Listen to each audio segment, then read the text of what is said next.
Bonjour, et oui, c'est Mister Dago qui est là pour vous accompagner dans vos apprentissages. Nous nous trouvons dans le chapitre numéro 2 du thème qui s'appelle l'énergie au quotidien et dans le chapitre numéro 2 qui s'appelle les transformations chimiques. Aujourd'hui, nous allons nous occuper de quelque chose de très important en chimie, comment équilibrer une équation de réaction. Vous avez pu voir la vidéo de la combustion du carbone dans le dioxygène. Nous allons donc nous placer à la fin de cette vidéo pour pouvoir construire quelque chose de très important, étudier une transformation chimique. Alors, une transformation chimique, qu'est-ce que c'est? Comme son nom l'indique, c'est une réaction chimique au cours de laquelle des éléments vont se transformer en autre chose. On va avoir des espèces chimiques au départ, on va les mettre en présence, il va se passer quelque chose à l'état atomique ou moléculaire qui va faire que on va obtenir des nouvelles espèces chimiques de formules chimiques différentes. Comment étudier une réaction chimique de façon complète? On a besoin de 3 étapes. La première, réaliser l'expérience. La seconde, établir ce qu'on appelle un bilan de réaction. Un bilan de réaction, c'est simple, c'est un résumé simplifié de la réaction chimique. Troisième étape, écrire l'équation de réaction, qui est un résumé encore plus précis avec les symboles que l'on utilise en chimie, c'est-à-dire les symboles des atomes et des molécules. La première étape est faite. Dans la vidéo, vous avez pu voir quoi? Vous avez pu voir que le carbone, le charbon, brûlait vivement dans le dioxygène. Il réagissait avec le dioxygène. Et il apparaissait une nouvelle espèce chimique, le dioxyde de carbone. Donc, premier résumé avec une phrase, le carbone réagit avec le dioxygène pour former du dioxyde de carbone. Ça, c'est le résumé en français. Mais en chimie, on utilise un résumé un peu plus simple. Tout d'abord, il faut définir ce qu'on appelle l'état initial. L'état initial, c'est ce que vous avez mis au départ, c'est-à-dire les espèces chimiques que vous avez mises en présence. Ça s'appelle donc l'état initial.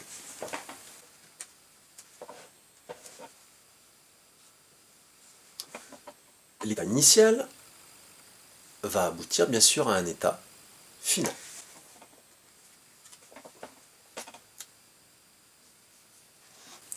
Et au milieu de tout ça, qu'est-ce qui s'est passé? Les espèces chimiques mises en présence se sont transformées après avoir réagi. Et ceci, on le symbolise par une flèche, de gauche à droite.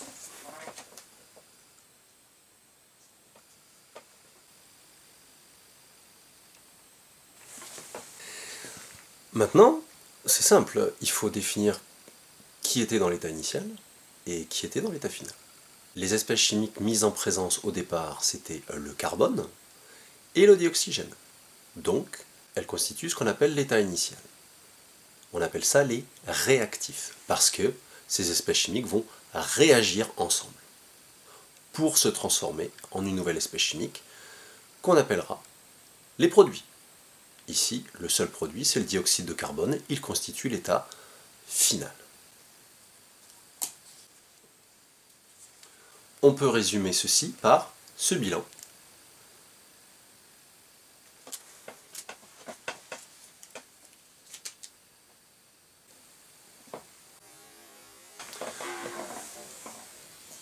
Alors, comment on écrit, on fait comprendre qu'il y a eu réaction? On met un signe plus entre les espèces chimiques pour les réactifs, et on fait la même chose pour les produits, s'il y a bien sûr plusieurs produits, ce qui n'est pas le cas ici. Donc ça correspond à carbone plus dioxygène, la flèche pour dire que ça se transforme, et dioxyde de carbone. Donc ça veut dire que le carbone réagit avec le dioxygène pour donner du dioxyde de carbone. Ça, c'est ce qu'on appelle le bilan de réaction. C'est le résumé simplifié avec un petit peu de symbolisme chimique.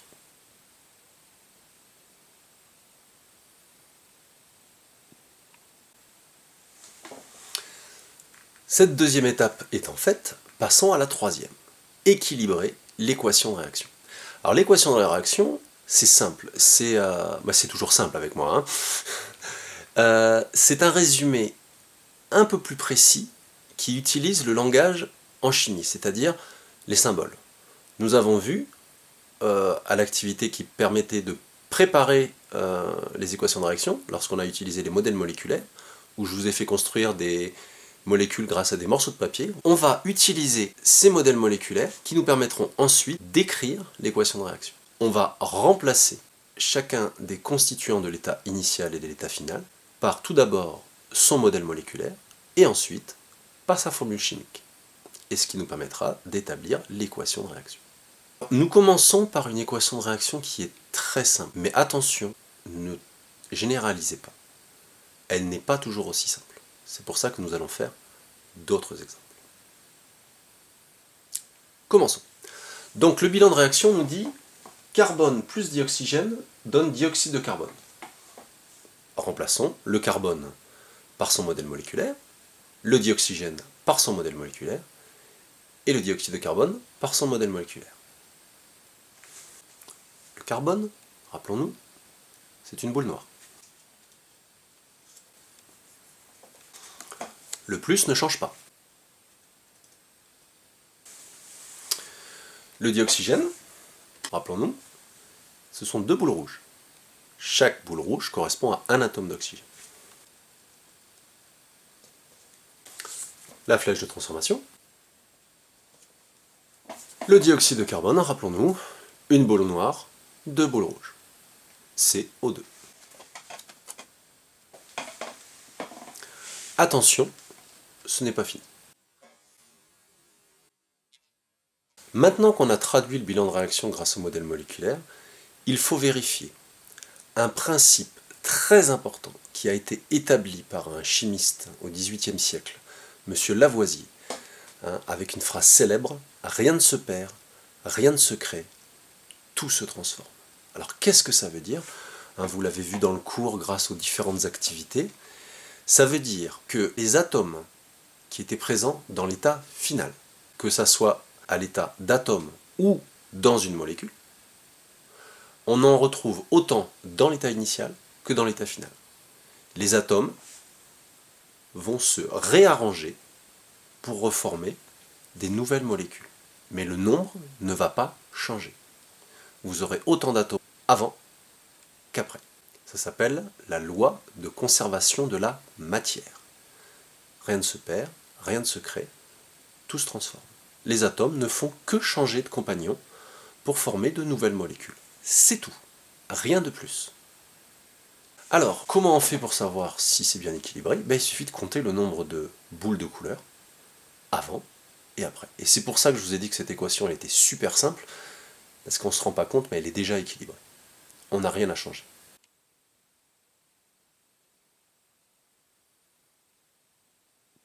Regardons.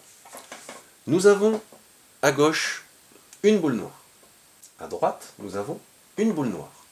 Il y a autant d'atomes dans l'état initial que dans l'état final. Donc ça veut dire que le nombre d'atomes s'est conservé. Donc on dit que c'est équilibré. Comptons maintenant les boules rouges. Alors attention, les boules rouges, ce sont les atomes.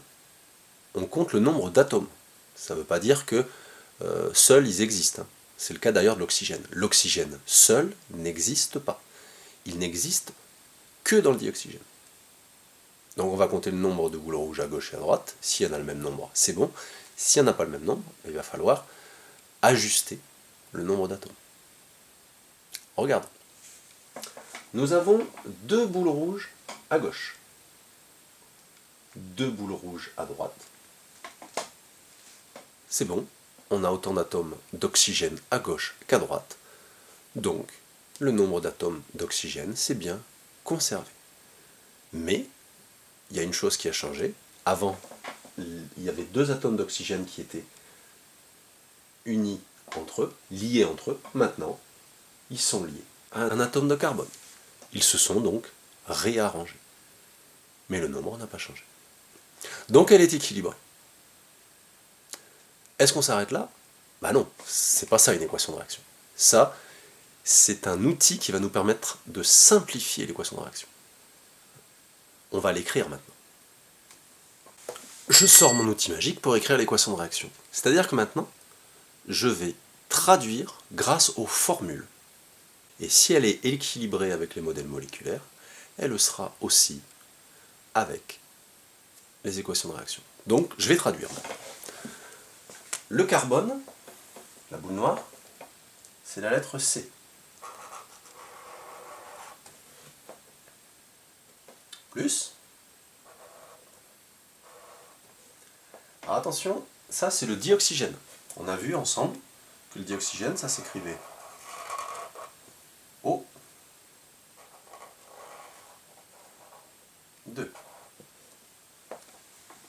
Ensuite, la flèche qui indique la transformation. Et ça donne COO2.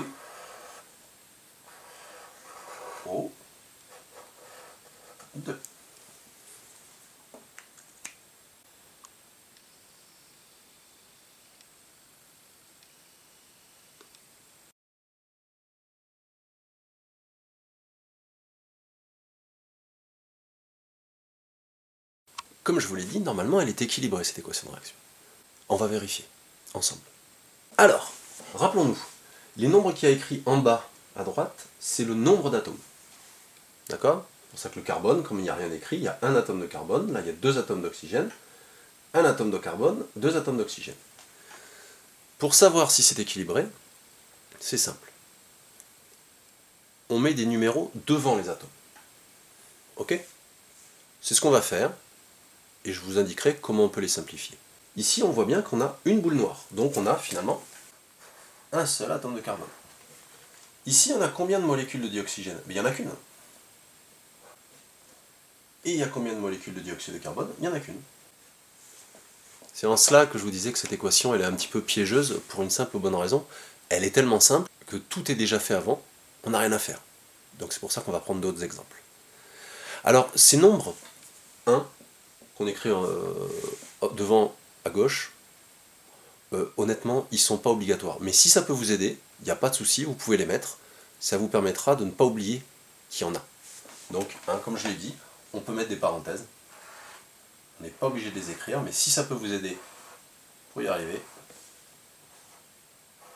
voilà.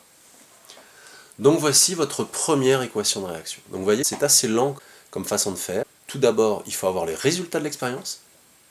Deuxièmement, écrire le bilan de réaction. Troisièmement, écrire l'équation de réaction. On peut utiliser le modèle moléculaire, c'est pour vous aider, mais vous n'êtes pas obligé de le faire. Vous pouvez passer directement aux atomes, si vous savez faire sans aucun problème. D'accord? Et on retrouve bien le bilan.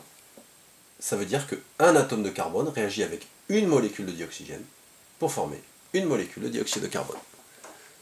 C'est le résumé de ce qu'il s'est passé, avec le langage approprié à la chimie, c'est-à-dire l'écriture des atomes et des molécules avec leurs symboles.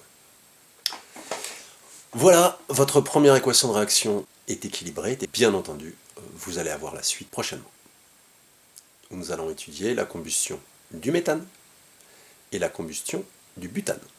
Voilà, vous retrouvez bien entendu cette vidéo à l'endroit habituel, avec le contenu du cours et avec le travail qu'il y a à faire par rapport à cette vidéo, parce que bien entendu, il y en a. Je vous dis à très bientôt. Encore bon courage pour ce confinement. On en arrive peu à peu à la fin. N'hésitez pas, si vous avez des questions, de passer par la messagerie, le blog. Je vous dis à très bientôt. Bon courage. Délectez-vous de cette vidéo et de certaines autres que vous avez pu découvrir. Au revoir et à très bientôt.